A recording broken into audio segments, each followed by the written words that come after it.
Hii movie yetu leo inaitwa Sleepyhead. Mimi naitwa Lusiki, hapa ni Storytime 360. Kama ni mara yako ya kwanza kujiunga na sisi, make sure una subscribe. So tunaanza movie yetu kama hivi. Kuna binti hapa anaitwa Batife, wanamuita Smile Queen. Yani huyu ni mwanamke ambaye anafanya biashara zake za kuuza mwili kwa sababu maisha yao ni magumu sana. Sasa ametoka kwenye harakati zake huku, anamkuta mama yake amelala hapo. Anamwambia kwamba mama, vipi? Pole sana, nimeshakuletea dawa zako, sasa kaa uweze kunywa. Basi mama yake akaongea kauli moja kwamba mwanangu, haya maisha ni magumu sana. Nimechoka mimi kuishi maisha ya hivi, umeona? Mpaka sasa hivi hatujala kwanza. Akasema usijali, nimekuletea mkate huu hapa. Akaa anamtania mama yake, unakumbuka ningefaulu kusoma, sasa hivi ningekuwa zangu mtangazaji. Angalia, ningekuwa nasema hivi, karibu sana kwenye taarifa ya habari na mimi mtangazaji wenu Batife. Wakawa wanacheka sana mama yake hapo kwamba alikuwa anasomea uandishi wa habari, lakini ndio hivyo tena, maisha akawa ameenda kombo. Sasa akawa amempatia chakula mama yake kwamba usijali, kila kitu kitakuwa sawa mama, umeona? Upande wa pili tunakuja kumuona huyu jamaa anaitwa David na alikuwa anafanya kazi hapa. Sasa ghafla anapokea simu, umeona? Ilikuwa ni mpenzi wake anaitwa Loretha. Sasa huyu mpenzi wake anasema kwamba unakumbuka baby, leo ni siku ya wine test. Jamaa anasema kwamba nakumbuka, lakini nimetingwa na kazi nyingi sana, sitoweza kuhudhuria hiyo sherehe. Naomba tu tuweze kuicancel, tutaenda siku nyingine. Basi huyu mpenzi wake akasema kwamba aise, kama utailisha hichi kitu utanikwaza sana. Kwa hiyo mimi sitaki kuelewa kwenye mada yoyote. Kwa hiyo sasa hivi ukishamaliza kazi yako, naomba uweze kunitafuta tuondoke kwa sababu inaanza saa 3. Sasa jamaa akasema nimetingwa, nielewe basi mpenzi wangu. Unaambiwa Loretha akawa amekata simu, umeona? So mshikaji akawa ni kama vile amepewa warning kwamba wasipoenda basi huyu mwanamke atachukia sana, umeona?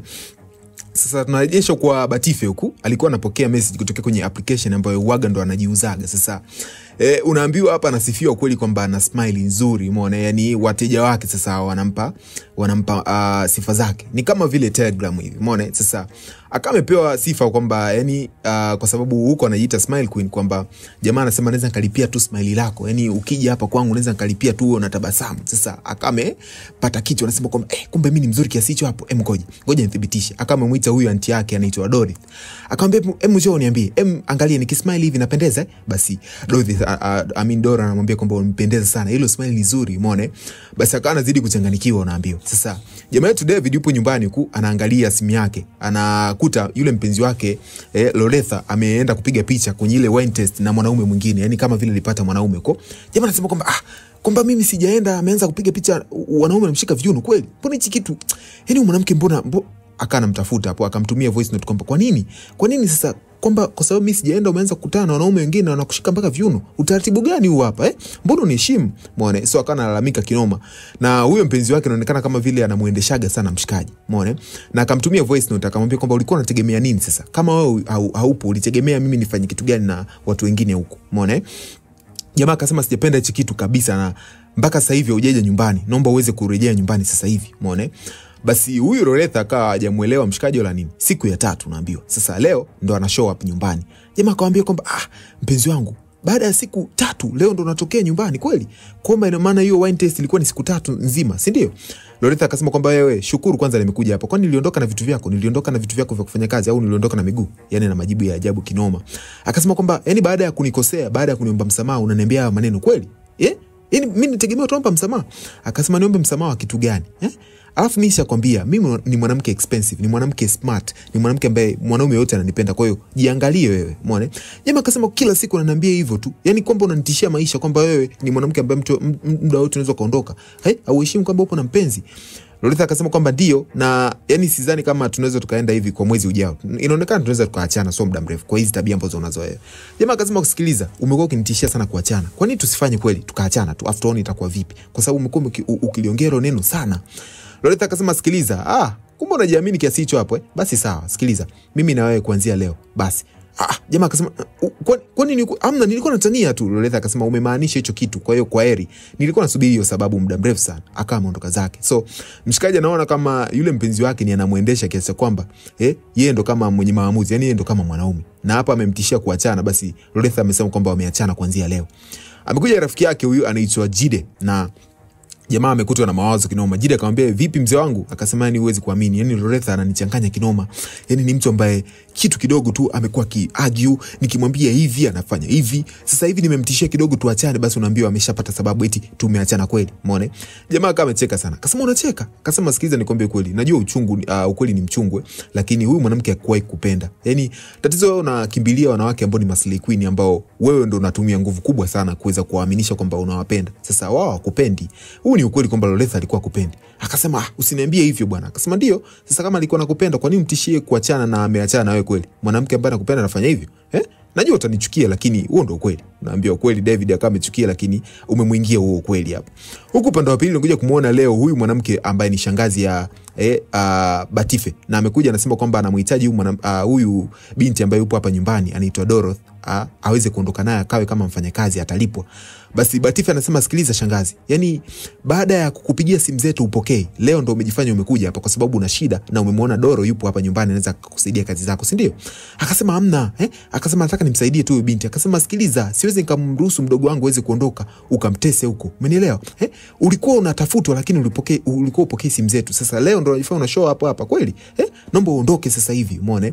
Basi huyu shangazi akasema kwamba mimi nataka nimsaidie huyu binti, sitaki awe kama wewe malaya. Akasema, unaniita mimi malaya? Sawa, niite majina yoyote, niite Ashao, niite majina yoyote ambayo unataka wewe, lakini mdogo wangu hawezi kuondoka hapa na atasoma na hatakuwa kama mimi.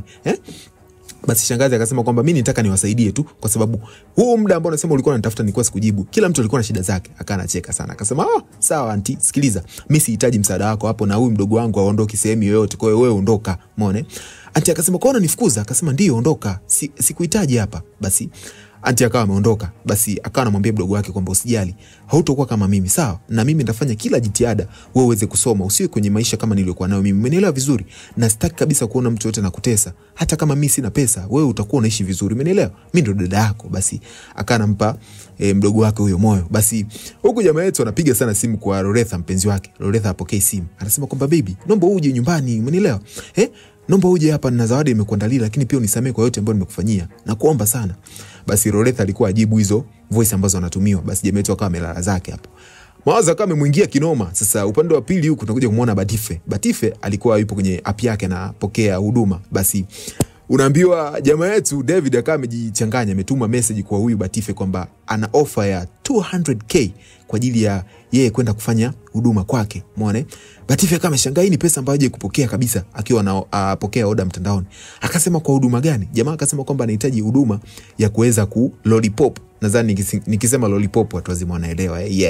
So jamaa anataka kuweza nyonyo hiyo lollipop, lakini pia akawaambia kwamba Batife akasema kwamba usije ukawa unanidanganya nikija hapa funilipi. Jamaa akasema, wewe njoo na hakikisha hauko period. Kama utakuwa period basi mimi nitafanya kwa njia nyingine. Basi Batife akasema usijali. Basi akajiongelesha anasema, kwa hiyo 200k wewe fanya chochote tu. Yeye ni pesa ni nyingi sana. Huyu mwanamke huaga analipoga pesa ndogo sana kama 50k na vitu kama hivyo hapo. So akawa amepewa location na akaelekezwa nyumba ilivyo. So moja kwa moja Batife akame ondoka zake ule usiku na amekuja kwenye nyumba. Aliambiwa kwamba akifika asipige hodi wala nini, aingie moja kwa moja na atamkuta mshikaji amelala, yeye aanze ku lollipop hapo. Basi unaambiwa kweli Batife ameingia na akamkuta kweli mshikaji amelala hapo. Akasema, okay, ngoja nifuate order kwa sababu ulisema ukija nikikukuta umelala mimi niendelee na kazi yangu. Unaambiwa kweli akawa amemvua nguo hapo na mshikaji akaanza kumlollipop. Basi asubuhi pamekucha, jamaa yetu anashtuka hapo. Anajua kwamba Loretha alikuja nyumbani, yani huyu ni mpenzi wake. So anamkumbatia hapo, baby, pamekucha, amka. Sasa ghafla anakuja kuangalia sura nyingine, akapiga kelele. Batife akashtuka, wewe unapiga kelele nini? Akasema kwamba wewe ni nani? Unafanya nini kwenye chumba changu? Akasema, nani mimi? Akasema, wewe ni nani? Akasema, mimi ni mteja, umeniita usiku. Afu mbona umeniamsha kwa kunishtua hivyo? Wewe vipi? Jamaa kama ameshangaa, wewe ni nani? Akasema kwamba wewe usijifanye kama unijui, naomba unimalizie pesa yangu mimi niweze kuondoka, kwa sababu Batife alipewa 100k kama advance. Umeona? Jamaa anasema kwamba unadai chochote naomba uondoke. Basi unaambiwa Batife akachukua kiatu. Akasema, unasemaje? Siku yani ukitaka kuona moto basi acha kunilipa pesa yangu. Jamaa akasema, pesa gani mimi nikulipe wewe? Akasema kwamba umenioda. Ni baada ya kukupatia huduma sasa hivi ndio unaniambia eti kwamba eti hujui ni pesa ya kitu gani. Basi hichi kiatu kitakuishia wewe kwenye kichwa chako. Umeelewa? Hii nyumba itapaka damu. Naomba unipatie pesa yangu 100k. Jamaa akasema, 100k kwa kazi gani uliofanya? Akasema, kwa kazi gani? Mimi nimekuja hapa nimekupatia huduma, naambia kwa kazi gani? Kamkuida unaambiwa. Akasema kwamba mimi niachie sasa. Niachie kama unataka hiyo pesa niachie. Akasema sawa, naomba pesa yangu. umeniahidi kwamba utanipatia 100k nikisha kulollipop. Jamaa akasema ni kunilollipop tu nataka 100k, ningekuingilia kwenye mwili wako. Akasema wewe hayo angekuwa ni mambo mengine, nipatie pesa yangu sasa hivi. Jamaa unaambiwa kweli, ikabidi aende kuchukua pesa ampatie. Akachukua simu yake akasema nitajie account yako, akamwandikia hapo. Na baada ya kupewa pesa yako pesa yake, Batife akachukua begi lake akasema kwa heri, uache kuwa mwizi, umeelewa? Unataka vitu vizuri afu hutaki kulipia. Jamaa akasema hebu ondoka bwana, umeona? Basi akawa mondoka zake. Batife analalamika kinoma, umeona? Basi jamaa ametoka nje akamkuta mlinzi, akamwambia kwamba huyu mwanamke amepitaje hapa? Akasema mimi sijamuona bosi, asubuhi nzima nilikuwa hapa. Kamkata kibao, naambiwa wewe ni mjinga nini? Mtu anaingia ndani kwangu bila ruhusa afu mimi sielewi, unaona, naambia uelewe. Sasa next time akiingia mtu kama yule pale, mimi nakuja kukuachisha kazi hapo, umeelewa vizuri? Akamondoka zake ndani. Basi wakati anajiandaa hapo akakuta zile heleni ambazo Batife alivaa, akaondoka nazo. Basi akawa anazichukua kwa ajili ya kuzitoa. Ghafla anaingia Loletha, mpenzi wake, akamkuta ameshika zile heleni. Akasema kwamba hii nyumba mbona imevuruguka hivi? Ina maana kuna kitu gani kilikuwa inaendelea? Na hizo heleni ni za nani? Jamaa akasema kwamba usijali. Akasema naelewa kila ambacho kilikuwa inaendelea. Kwa hiyo wewe ulikuwa na mwanamke hapa? Akasema hamna, unafikiria tu vibaya. Akasema sikiliza, naelewa hii nyumba ikiwa na wewe peke yako na ukiwa na mtu pia naielewa. Kwa hiyo mimi tumetishiana kuachana kwa siku moja, na siku ya pili umeshachukua mwanamke mwingine umelala naye. Jamaa akasema hamna, uwezi kunielewa, naomba unisikize vizuri. Mimi Loletha akasema sikiliza, sasa nilikuwa natania lakini sasa hivi ndio nimekuacha ukweli kweli. Kwa heri. Basi unaambiwa kama ondoka bila hata kusikiliza mshikaji alikuwa na excuse gani, umeona? Basi anaingia muda huo Jide na akawa amekaa na David hapo. Akamuuliza vipi mzee, mbona kama vile mawazo ni mengi? Akasema kwamba huwezi kuamini, amekuja hapa Loletha na amenifumania nikiwa na hereni za mwanamke mwingine. Akasema hereni? Ni mwanamke gani? Mbona sikuelewi? Akasema kwamba nimemwambia ukweli, nilikuwa na mwanamke hapa ndani. Akasema ni mpumbavu nini? Yaani baada ya kujitetea unasema kweli ulikuwa na mwanamke mwingine? Kwani alimkuta yule mwanamke? Akasema hapana. Akawa amecheka sana Jide. Akasema kwa hiyo si ungezuga hizo hereni, hata ni za mfanyakazi ulimuita kufanya usafi hapa ndani, umeona? Basi jamaa yetu akashindwa kujieleza, umeona? Basi huku pande wa pili Batife anarudi nyumbani, anasema kwamba ni watu kama wale ni wapumbavu sana. Mtu unampatia huduma vizuri afu anakuja kukuchanganya. Anapokea simu hapo kwamba halo. Akasema kwamba halo, jana nilikupa oda yangu ukufika. Kwa nini? Hii oda cancel kwa sababu ilikuwa ni ya pesa ya kawaida. Sasa alipopata oda kubwa aliamua kwenda kwenye oda kubwa. Akasema ni kweli nilikuwa sikiliza saa nisamee sana, siku ya jana nilipata changamoto kidogo, kwa hiyo tuweze kufix leo, naweza nikaja au unasemaje? Basi mteja akasema kwamba basi leo naomba uweze kuja. Basi akamekuja hapo nyumbani na mkuta mdogo wake Doro. Akamwambia kwamba vipi, mama yuko wapi? Akasema yuko nyumbani. Akasema basi sawa, umenunua nini? Akasema nimenunua kitu cha kula tu. Basi wakawa wameingia ndani hapo. Na baada ya kana mdogo wake akaanza kumueleza kwamba sikiliza nikwambie Doro, mimi dada yako unaweza kaniona kama ni mtu ambaye nahangaika sana, lakini nahangaika kwa sababu yako, umeelewa? Mimi wewe ndo unanipatia moyo wa kuweza kupambana. Nataka wewe una maisha mazuri na uje kutusaidia baadaye. Usizani kwamba mimi napenda kufanya ninachokifanya, kujifanya kama najichekesha mtaani, kujichetua, lakini haya sio maisha ambayo nataka. Lakini nafanya hivi kwa sababu wewe uende shule na mama yetu pia aweze kupata matibabu, umeelewa? Naomba uweze kupambana sana kwenye elimu, naomba usome na uweze kubadilisha maisha yako, usiwe kama mimi. Sitaki uwe kama mimi kabisa. Dora anasema dada, lakini mimi naona kama vile tunapoteza muda na mimi naweza nikajaribu. Akasema usiniambie mambo ya kujaribu. Mimi nataka usome na ubadilishe maisha yako, usiwe kama mimi, unaelewa vizuri? Mimi nitapambana ili wewe uweze kusoma. Basi akawa anampatia moyo mdogo wake. Jamaa yetu David yupo ofisini huku, na by the way alipopatiwa lollipop unaambiwa jamaa yetu akawa na mawazo kinoma, anamuwaza muda wote Dorothy, umeona? Amina anamuwaza muda wote Batife kwa sababu ya kitu ambacho amefanyiwa. Unaambiwa yule Loletha alikuwa mfanyii kitu kabisa. Yaani Loletha ni mtoto fulani wa kishua. Unaambiwa kuweka mdomo wake kufanya lollipop hawezi kabisa, umeona? So jamaa akawa amechanganywa na ile huduma kwamba nafanyaje mimi? Akiwa nyumbani huko anapokea simu kwa David, anasema kwamba oya, ile kazi ambayo tulikuwa naifanya wewe hakikisha umemaliza mwenyewe. Basi Jide akamuuliza vipi, umepata simu ya Loletha? Akasema Loletha ni wiki ya pili sasa hivi, namfuatilia tu mtandaoni lakini hanijibu chochote. Sasa naona kama vile ameendelea na maisha yake. Basi akawa amekata simu, anawaza kwamba kweli wiki ya pili anitafuti, haina noma, umeona? Basi huko pande wa pili anakuja kumuona Batife analalamika kwamba amebaniwa kwenye mtandao wake ambao waga anajiuzaga. Basi anasema kwamba mimi nimefanya kazi gani? Nimefanya kosa gani ambalo watu wanataka kunibani kwenye hii account? Au kuna mteja ameniripoti baada ya labda kwenda kufanya huduma kwake? Basi akawa analalamika kinoma. Anasema ngoja ni log out afu niingie upya. Anaingia anakuta bado amefungiwa. Sasa mimi nafanya nini? Hii ndio ilikuwa njia yangu mimi ya kutengeneza pesa, kumhudumia mama yangu anaumwa na kulipia sasa ada za Doro. Nafanya kitu gani sasa? Umeona? Basi akawa amejishauri hapo na akasema kwamba huduma haiwezi kusitishwa, ndaingia hata mtaani tena. Nilikuwa nimestaafu kwenda mtaani, lakini ndaenda hata mitaani. Basi unaambiwa kweli kama amefikia hatua ya kwenda mtaani na kujiunga na wenzake. Alikuwa anafanya hii biashara mwanzo, lakini baada ya ku advance akaamua kuanza kuingia kwenye mitandao na kujiuza kwenye mitandao. Sasa amerejea barabarani. Mteja wa kwanza anakuja, umerudi tena Batife? Akasema ndio. Mtoto, sasa sikiliza, mimi na 20k, unaweza kunipatia huduma? Akasema nini 20k? Unaona akili vizuri, 20k unipe mimi? Mimi niliondoka hapa kwa sababu hivi viela vyenu vidogo, sasa unataka unirejeshe tena kwenye maisha ya zamani? Niangalie vizuri, mimi nikuchukua 20k. Unaona? Basi akawa amekuja yule rafiki yake mwingine anasema, kama huyo 20k hana, nichukue mimi. Jamaa za mimi nikuchukue wewe, bonge wa nini? Mimi nataka kipota boy hapa. Kama vipi, mimi naondoka bwana. Akawa ameondoka zake. Ukaona endelea kubageni na watu wengine hapo. Basi unaambiwa wakati wamekaa hapo muda huo akawa ametokea huku David na Jide bwana ni mtu ambaye anapenda kununua wanawake. Sasa akawa anamwambia David kwamba wapite haya maeneo hapo na achukue mzigo wake. Umeona?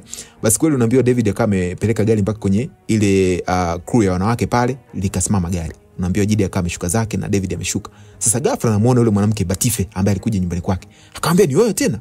Akasema, unataka nini? Wewe ndio umenikuta kwenye sehemu yangu ya kazi, unataka nini? Akasema kwamba kumbe wewe unakaa barabarani huko. Akasema, wewe hayakuhusu.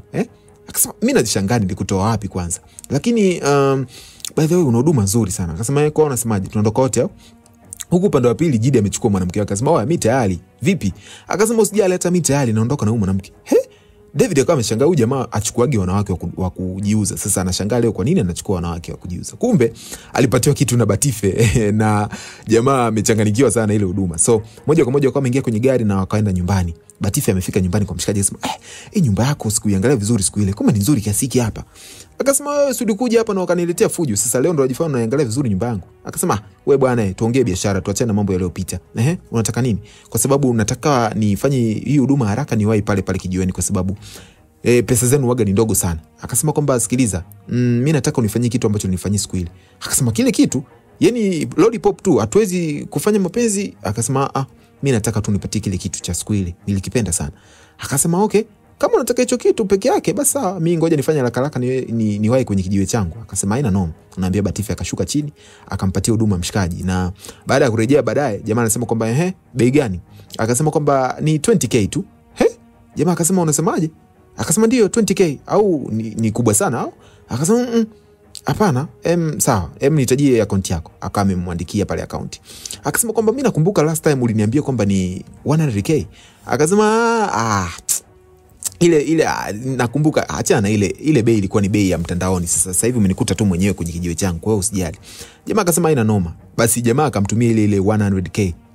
Batife anaangalia nakuta, mbona pesa ni nyingi? Mbona umenizidishia pesa? Jamaa akasema kwamba hapana, nimependa tu na huduma yako, na ufanye hivi, hiyo pesa niliyokurejeshea nataka usirejee tena pale kwenye kijiwe. Naomba uende nyumbani moja kwa moja. Akasema, kwa hiyo pesa mnipatia niende nyumbani nisirudi kijiweni? Akasema, ndio, naomba uende nyumbani. Akasema, haina shida. Haina shida kabisa. Basi Batife akawa amenyoka zake nyumbani. Nyumbani huku mama anasali, unaambiwa, anasema kwamba Mungu abariki kizazi cha mtoto wake Batife. Watoto wasije kuhangaika kama alivyokuwa anahangaika Batife, lakini pia anawaombea watu wengine ambao wamefanya makosa ya kuzaa ovyo, basi waweze kuwapatia huduma watoto zao. Yaani mama anaombea watu wenye shida kinoma. Umeona? Basi Batife anafika hapa anakuta mama yake anasali.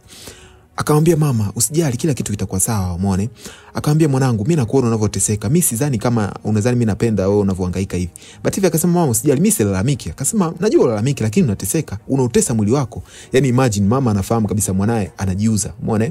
So mama akawa anamwambia kwamba mimi sipendi kitu ambao unafanya, lakini nitafanyaje sasa? Natamani ningekuwa na afya nzuri ningefanya kazi na mimi. Batife anasema, usijali mama, kila kitu kitakuwa sawa. Umeona?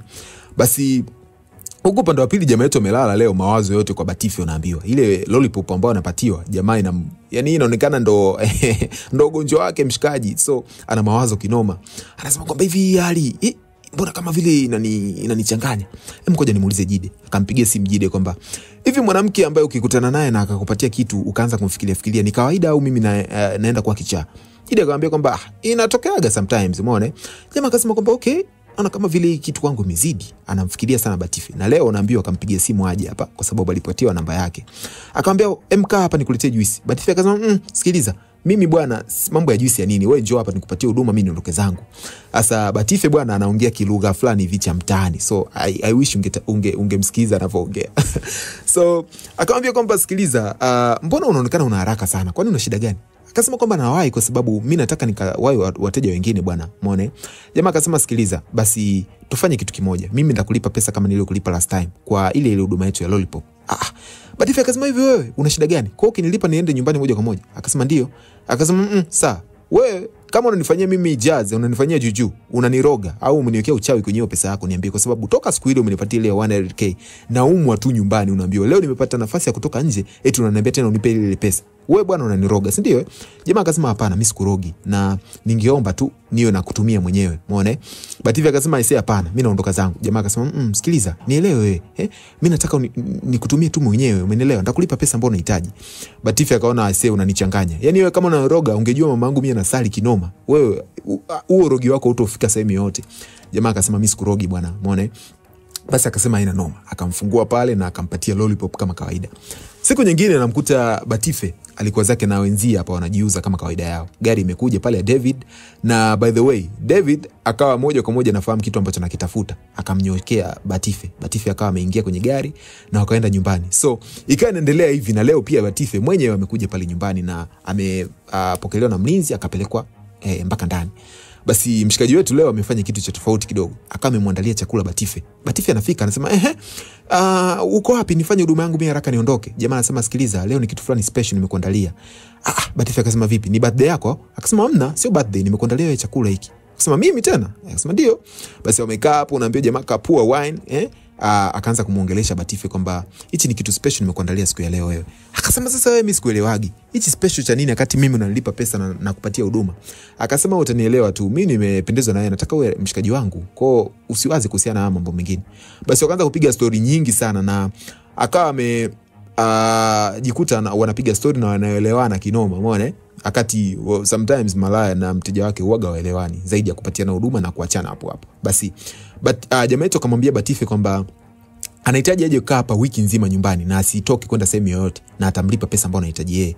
Batife akawa ameshangaa, nije hapa wiki nzima? Akasema ndio, mimi nakupatia hiyo pesa ambayo unaitaka wewe, umeelewa? Na kuanzia sasa hivi nataka usiondoke. Akasema hapana, nataka niende nyumbani nikamwage mama na nichukue nguo zangu pia. Jamaa akamwambia basi haina shida, kama unataka ufanye hivyo fanye usiku huu hapa, urejee hapa sasa hivi, umeelewa? Basi Batife akasema sawa, anaweza akaondoka na hichi chakula ambacho umenipatia, kwa sababu Batife chakula chake alimaliza na mshikaji alikuwa hali chakula. Baada ya kujua kwamba hali chakula, Batife akamwambia kwamba nataka nikibebe nimpelekee mdogo wangu nyumbani. Basi jamaa akawa amecheka sana, akasema kwamba basi sawa, usijali na kuchukulia take away. Basi Batife amechukua kile chakula na amekuja nacho nyumbani na vitu vingi sana hapa. Basi Doro anaangalia kuna mazawadi kibao ameletewa hapa. Akameshangaa mpaka mama anasema kwa leo umeshinda jackpot wapi, kwa sababu vitu ni vingi sana umeleta. Akasema usijali mama, nimepata huyo mwanaume. Kwanza hapa ameniambia nikakae kwake wiki nzima. Kwa hiyo mimi hapa nachukua zangu nguo naondoka. Tunaona wiki ijayo. Mama akasema ni salama kweli uko unapoenda? Akasema usijali mama, salama, na huyo kijana anajua kupenda. Kwa usijali. Basi mama akawa amempatia baraka zake mwanae, na kweli Batife amekuja kwa nani? Kwa David.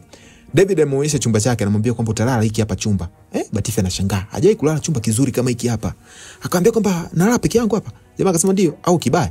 Akasema hapana, nashangaa hichi chumba ni kikubwa na ni kizuri. Jamaa akasema basi usijali, mimi nikiona kuhitaji utakuwa unakuja kwangu, tunamalizana alafu unarejea kwenye chumba chako kwa wiki nzima. Akasema sawa, haina shida.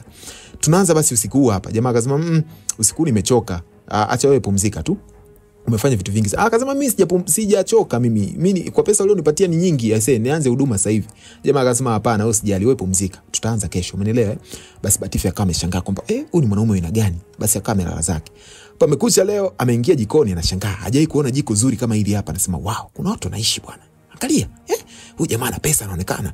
Jamaa kama tulia hapo anamsikiliza tu. Batife akageuka akashangaa, umemka boss, karibu sana, karibu.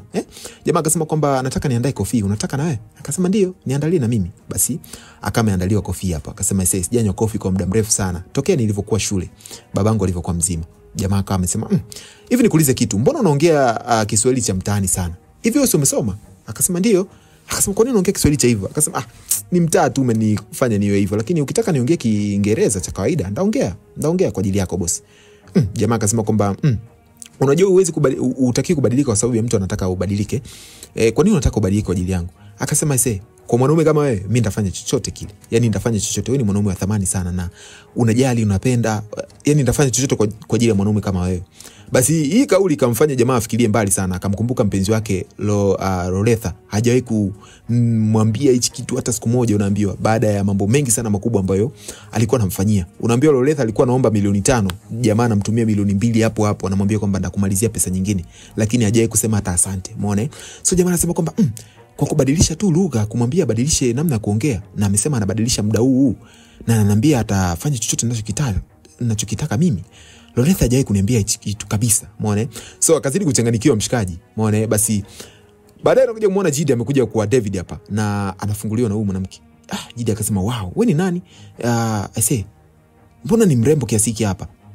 Basi Batife akasema, unasema kitu gani wewe?" Akawa ametokea David akasema, "Wewe jishikilie maneno yako." Akasema, bwana mtoto mzuri kama huyu apata nimpe sifa zake bwana, anataka kumkiss." Jamaa akamtoa mkono wake, akamwambia, "Wewe tulia. Batife nenda chumbani kwako mara moja. Mimi ngoja niongee na Jide." Basi wamekaa hapa na Jide anamwambia, "Vipi? Huyu mwanamke haja kutafuta mpaka leo hii hapa?" Akasema, "Ndio mzee, ni mwezi wa 2 wa 3 naenda. Hajawahi kunitafuta na anakula maisha yake tu. Namuona mtandaoni wanamuongelea Loretha." Akasema, "Okay, na huyu mwanamke aliyepo hapa ndani ni nani?" Akasema, "Huyu ni mwanamke ambaye nilikwambia alikujaga hapa nyumbani na akanipatia lollipop na Loretha akamkuta." Akasema, "Kwa hiyo unataka kuniambia ndio mwanamke ambaye anakuchanganyaga, unanipigiaga simu na kuchanganya muda wote?" Akasema, "Ndio." Huwezi kuamini. Akasema, "Umemtoa wapi lakini?" Akasema, "Kumbuki." Akasema, "Mimi sikumbuki." "Umemtoa wapi kwani?" Akasema, ni mwanamke ambaye siku ile tumeenda tumenunua wanawake naye alikuwepo pale." Akasema, "Kwa hiyo wewe David umefikia hatua kununua malaya?" Akasema, "Usimuite malaya, anaitwa Batife." Akasema, "Hamna, lakini hawezi kubadilisha kwamba huyu ni Ashao. Yani Ashao ni malaya." Akasema kwamba, "Ukitaka tugombane mimi na wewe, muite hilo jina tena, huyu binti anaitwa Batife." Akasema, "Okay, mwanangu umeanza kupenda nini?" Akasema, "Sijapenda, nimemuita hapa nipatie huduma na ataondoka muda ukifika." Akasema, "Hapana, nakuona kabisa umeanza kupenda. Usinidanganye." Basi huko pande wa pili unaambiwa Batife alikuwa anajipikisha zake, unaambiwa. Sasa David amekuja akana muangalia akasema, mwanamke kama huyu hapa, angalia alivyo mzuri. Hivi kwa nini anaingia barabarani na kujiuza? Mimi natamani ningekuwa na mwanamke kama huyu hapa." Basi akanaogopa kumtongoza huyo mwanamke na anahisi kwamba atakuwa na zile tabia za umalaya, labda akiwa naye atakuwa na rafiki zake na vitu kama hivyo hapo. Lakini in short alikuwa amempenda sana. Basi amepikiwa chakula na jamaa anaonja chakula, anasema kwamba, "Kwamba unajua kupika kiasi hiki hapa?" Akasema, "Ndio." "Kwani unahisi mimi ni mwanamke wa aina gani wewe?" "Mimi najua kupika na ngoja nikufanyie na massage." Akana mfanyia massage hapo akati anakula. Mshikaji akasema kwamba nashindwa hadi kuchagua, nichague massage au nichague chakula. Akasema, "Basi sikiliza, wewe kula alafu ukishamaliza nitakupatia massage ya mwili mzima." Umeelewa? Basi unaambiwa Batife alikuwa anajua kweli kweli kujishughulisha. Basi leo amekaa hapa anapiga zao story, unaambiwa jamaa hata huduma aliyokuwa amemuitia hapa kwa ajili ya kuweza kupatiwa huduma ile ya lollipop na labda kufanya mapenzi, alikuwa hafanyi kabisa. Yeye alikuwa anafurahi tu kumuona Batife akipiga story na yeye na wakiendelea kufanya mambo mengine hapo ndani ambayo yalikuwa yanahusiana kabisa na furaha na vitu kama hivyo hapo. Nakumbuka tokea leta huyu mwanamke na kujuana naye, hajawahi kulala naye kabisa. Ni anapatiwa lollipop tu. Sasa unaambiwa leo akaana piga naye story kuhusiana na maisha yake na akamueleza kwamba, "Vipi hivi wewe kwa nini umejiingiza kwenye hizi biashara?" Akamwambia kwamba, "Usijali, hizi story itakuwa ni siku nyingine nitakupatia, lakini uelewe tu sikuwa napenda kufanya hichi kitu." Basi wakawa wamepiga story hapo, wamecheka sana na akamemwaga kwamba basi kapumzike, nadhani utakuwa umechoka sana, hii siku ilikuwa ni ndefu sana. Akamwambia, "Sijachoka na leo labda ni siku ambayo nataka nikupatie huduma ile nyingine. Sasa upo tayari?" Jamaa akasema, No, usijali. Mimi nikiwa tayari nitakwambia, lakini sio kwa sasa hivi." Akasema, "Bosi, I say, mimi nikishamaliza siku yangu kishaisha, wiki ikiisha, usije kuniambia unataka eti sijui nyongeza au unataka ujeitendea haki pesa yako. Mimi nakuangalia tu. Tokea nimekuja ni siku ya 3, unifanye chochote." Jamaa akasema, "Usijali." Muone, akamkumbatia na akawa anamtreat kama vile ni mwanamke wake, wakati ni mwanamke ambaye amemnunua tu. Basi hichi kitu pia Batife ikaanza kumchanganya. Akiwa chumbani kwake amelala, anafikiria vitu ambavyo huyu jamaa anamfanyiaga. Anasema, "Mbona kuna wanaume ambao wanapenda sije kufikiria kumpenda mwanaume kama huyu hapa. Nimeanza tu kujikuta na hisia naye." Muone. Huko pande wa pili pia the same thing, jamaa wetu David anamwaza sana Batife. Muone. Basi leo kuna huyu mzee anatokea hapa, anasema kwamba, mwanangu anajitahidi sana." Huyu ni baba yake na David bwana, na amekuja leo nyumbani kwa David. Umeona? Sasa Batife akampokea huyu mzee hapa, akamwambia, karibu sana saa. Wewe ni nani na nikusaidie nini?" Jamaa akasema kwamba, "Mwanangu David, angalia anavyozidi kunifurahisha." Akasema, "Sawa, hujanijibu ni nani na nikusaidie nini?" Akasema kwamba, "Kwani David hajakwambia kwamba mimi ni babake?" Akasema, "Babake David? Karibu saa, karibu kae." Basi jamaa akamekaa. Akasema kwamba David yuko wapi? Akasema hayupo, ngoja nikuletee kinywaji. Akasema sawa. Umeona? Basi huko pande wa pili ngoja muone David na Jide. Na Jide alikuwa anamwambia David kwamba kwa yule mwanamke anakufanya uwe na furaha kiasi hiki hapa mpaka kazi unaifanya kwa ufasaha. Yaani ili dili hatujatumia nguvu kubwa kuweza kulipata. Jamaa akasema huwezi kuamini, yaani yule mwanamke anafanya kazi nzuri sana pale nyumbani. Akasema naona umeanza kunogewa na Ashao. Akamwambia oya, nishakwambia usimuite yule mwanamke Ashao. Anaitwa Batife. Umenielewa vizuri? Jamaa akasema basi sawa, nisamee. Umeona? Ghafla anatokea Loretha, yule mpenzi wake baada ya miezi 4. Umeona? Akamshangaa, Loretha, unafanya nini hapa? Loretha akasema kwamba nimekuja hapa kukuona, najua umenimisi sana. Jamaa akasema sikiliza, mimi sijakumisi wewe. Akasema najua uwezi kuongea lakini umenimisi. Sasa sikiliza nikwambie kitu. Akametoa barua hapo na amemwonyesha mshikaji kwamba eti ana ujauzito. Yaani ni report kutokea hospitalini. Jamaa akasema aisee, haiwezekani. Baada ya miezi 4, haiwezekani kabisa. Umeona? So jamaa akasema kwamba mimi naaminije kama hiyo mimba ni ya kwangu baada ya miezi 4, baada ya kuondoka na utaki mawasiliano na mimi. Akasema kwamba nilikaa na baada tu ya wiki kuachana na wewe nilijua na mimba na niliona nisiweze kukuambia kwa sababu nilikuwa na hasira, lakini daktari amenishauri kwamba natakiwa nikwambie kwa sababu mtoto anahitaji pia joto lako. Umeona? Jamaa akasema siwezi nikakubali kirahisi hivyo. Umeona? Loretha akasema kwamba huna haja ya kukubali kirahisi, nakupa muda uweze kufikiria. Sawa mpenzi wangu, nakupenda sana. Basi unaambiwa. Jamaa akawa amechanganyikiwa zaidi baada ya Loretha kumwambia na ujauzito wake, akaondoka. Jide akasema kwa hiyo utafanyaje? Unaamini? Mimi siamini kama huyu Loretha huyu ni ujauzito wako. Je, kama ni mtu mwingine? Jamaa akasema vipi kama ni wa kwangu? Basi huku nyumbani jamaa anarudi leo, anamkuta baba yake na David alikuwa anaongea na Batife.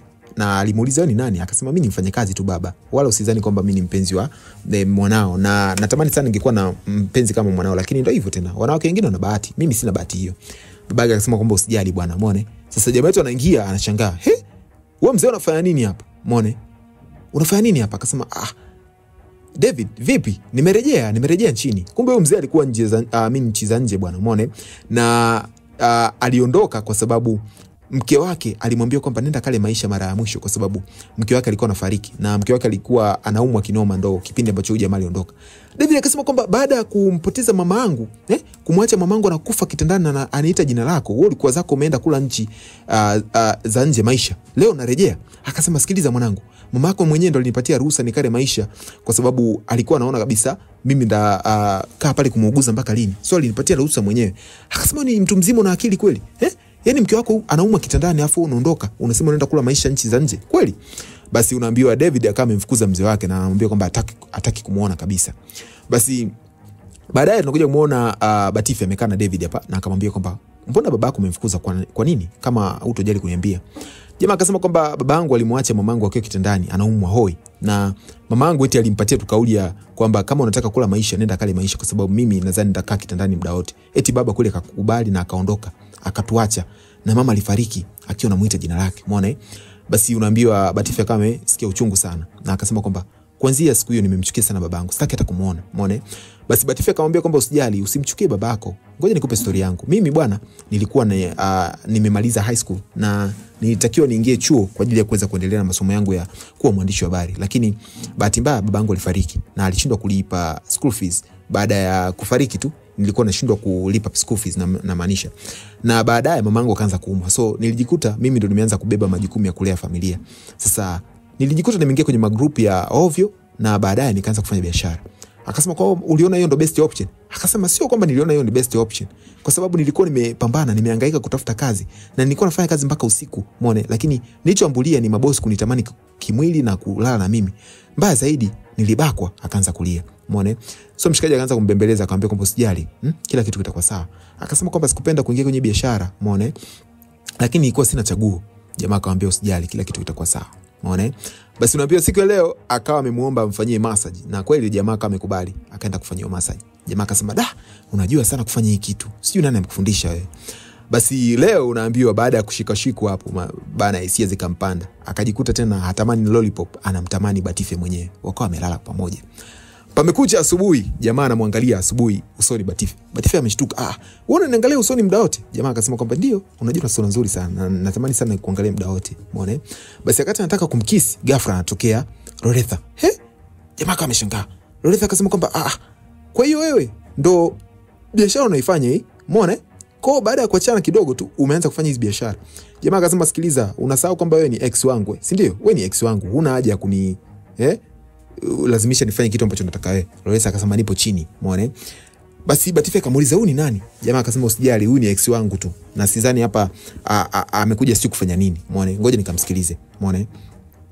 Basi mshikaji ameshuka chini huko anakuja kumuona Loretha kalisha hapo amerelax mwenyewe. Akasema kwamba kwa hiyo wewe umeanza kununua mpaka malaya, si ndio? Mwanaume gani ulivyokuwa mchafu wewe, umeona?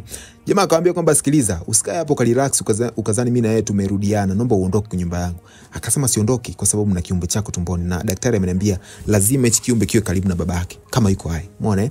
Basi jamaa akamwambia kwamba kwa nadhani kwamba hicho ndio kitu ambacho unaweza kaniwini nacho mimi. Loretha akasema ndio, kwa sababu wewe ni mwanaume ambaye najua unanipenda. Jamaa akasema nilikuwa nakupenda sio sasa hivi. Na yule mwanamke kule juu usimuite malaya, anaitwa Batife. Akasema kwamba kwa hiyo unamtetea yule malaya kuliko mimi? Unanipenda mimi au unampenda yule malaya?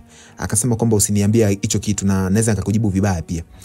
Loretha akasema kwamba mimi siondoki hapa ndani. Huko upande wa pili Batife alikuwa anapanga zake nguo aondoke kwa sababu ashasikia kila kitu kwamba yule mshikaji, kumbe yule mwanamke wake ana mtoto ambaye yupo tumboni anategemea kuzaliwa. So akaona kabisa mimi hapa ndani nimeshamaliza huduma yangu, naomba niondoke japokuwa wiki ilikuwa haijaisha.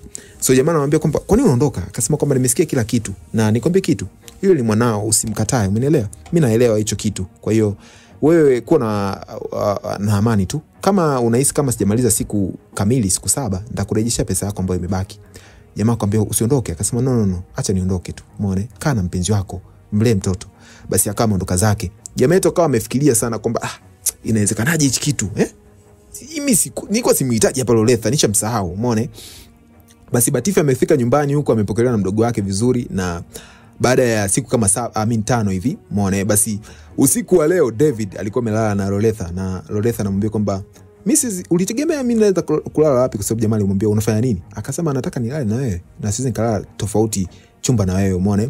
Jamaa akamwambia tushachana mimi na wewe. Akasema I say hatujaachana, at least na mtoto wako, kwa hiyo nina haki ya kukaa hapa na wewe. Basi akawa amelala. Basi kweli jamaa yetu akawa amemruhusu kulala hapo. Usiku anamwamsha, anamwambia kwamba amka, daktari alishasema kwamba inatakiwa ulale na mimi angalau mara 4 kwa wiki, umeona, ili mtoto aweze kutengenezwa vizuri. Jamaa akasema nini wewe? Akasema ndio, at least mara 4 kwa wiki au mara 2 kwa siku. Unaambiwa eti kufanya mapenzi kila siku. Jamaa akamwambia kwamba mimi sina hisia tena na wewe, naomba uniache. Japo ameambiwa maneno, Loretha alikuwa bado anamngangania mshikaji, umeona. Basi unaambiwa siku zikawa zinaenda hivi. Leo jamaa yupo ofisini hapa, Loretha amekuja, anamwambia kwamba nimekuja mpenzi wangu, nataka nikupatie kitu ambacho ulikuwa unakidai siku zote na nilikuwa sikupatii, eti lollipop. Jamaa akasema kwamba nini wewe? Akasema ndio, nataka akasema wewe kwamba hapa ni kazini. Akasema mimi najali, sasa mimi nataka kukupatia wewe furaha. Jamaa akasema siwezi nikafanya hicho kitu, akawa aondoka zake. Loretha akawa anajiuliza kwa nini jamaa amenikinai kiasi hiki hapa, akati alikuwa ananipenda kama kichaa, inakuaje, umeona. Basi leo nyumbani huku jamaa yetu amerudi, anafikiria tu kuhusiana na Batife, yani akili yake yote ipo kwa Batife. Loretha amekuja akasema vipi, mbona umekaa hapo unamwaza yule malaya wako au? Jamaa akasema kwamba nishakwambia yule sio malaya. Akasema sikiliza, usijifanye David, najua unanipenda kama kichaa, na unajua kabisa mimi ndo nilikutoa kwenye mazingira ya kuonekana mwanaume wa hovyo mpaka kuonekana mwanaume wa thamani, kwa sababu ulikuwa unatembea na mimi, binti ambaye nina pesa zangu, umeelewa? Kwa hiyo haya mambo mbona unanifanyia sasa hivi, unaniigizia kujifanya kama unipendi, najua unaniactia tu, naomba uweze kurejesha moyo wako kama zamani, umeelewa vizuri? Usije niaminisha kwamba tunamfikiria zaidi yule malaya. Jamaa akasema sikiliza, huyo malaya ambao unamsema wewe haumfikii hata nusu. Alivyoambia hivyo Batife, Loretha akawa ameshangaa kwamba hamfikii nusu yule malaya. Akasema ndio, yule ni mwanamke aliyekamilika, sio kama wewe, umeelewa vizuri? Na usiwahi kumuita malaya, yule anaitwa Batife kama nilivyokuambia mwanzo. Na sikiliza nikwambie kitu ambacho kinakufanya ukae wewe hapa ni huyo mtoto aliyepo tumboni, na nipo tayari kumlea kwa namna yote, lakini sio kuwa na wewe, umeelewa vizuri? Basi angalia mdomo wako. Jamaa anamwambia kwamba yuko tayari kulea wewe mtoto, lakini sio kukaa na yeye hapo kama mpenzi wake. Sasa Loretha akazidi kuchanganyikiwa kwa haya maneno. Leo akasema kweli jamaa amenichoka kiasi hiki hapa, amenitamkia maneno I say. Basi huko upande wa pili Batife anaambia pia ana mawazo mengi, ameenda kwa David kwamba yule mwanaume kweli nimemkosa. Sasa kuna wanawake wengine wanafaidi. Ghafla anasikia hodi, anaenda kufungua, anamkuta ni nani? Ni David. Akamuuliza unafanya nini hapa? David akasema kwamba nimeshindwa kabisa ku move on, umeona. Akasema ku move on kivipi? Akasema kwamba kila muda nakuwaza wewe tu, umeona, na nimeona nije kuona baada ya kumlipa rafiki yako kunionyesha unapoishi. Akasema umemlipa rafiki yangu kwa ajili ya kuja kuonyesha ninapoishi? Akasema ndio. Kwa nini? Wewe una mwanamke ambaye ana mimba na ujauzito wako nyumbani. Akasema hapana, yule mwanamke sio wa kwangu tena, umeelewa? Yule mtoto pia Ni wa kwangu, nimesema ndamlea, lakini sio kuwa na yule mwanamke tena. Nahitaji kuwa na wewe. Umenielewa Batife? Nakupenda sana. Yaani siwezi nikaishi bila wewe kwa sababu umenionyesha kwamba wewe ndio mwanamke pekee ambaye unahitajika kuwa kwenye maisha yangu. Basi Batife akasema hata mimi nafikiria hivyo hivyo. Basi jamaa akamwambia kwamba naomba wewe na mimi basi rasmi tuwe kwenye mahusiano. Basi unaambia Batife alikuwa anaiana kwa sababu alikuwa anatamani pia kuwa na mwanaume kama huyo hapa. Jamaa akamkumbatia pale. Na movie yetu kama imeishia hapa. By the way, niambie umejifunza nini kupitia movie yetu leo. Mimi ni Lil CK, hapa ni Storytime 360. Thank you for your time, thank you for watching. Bye bye.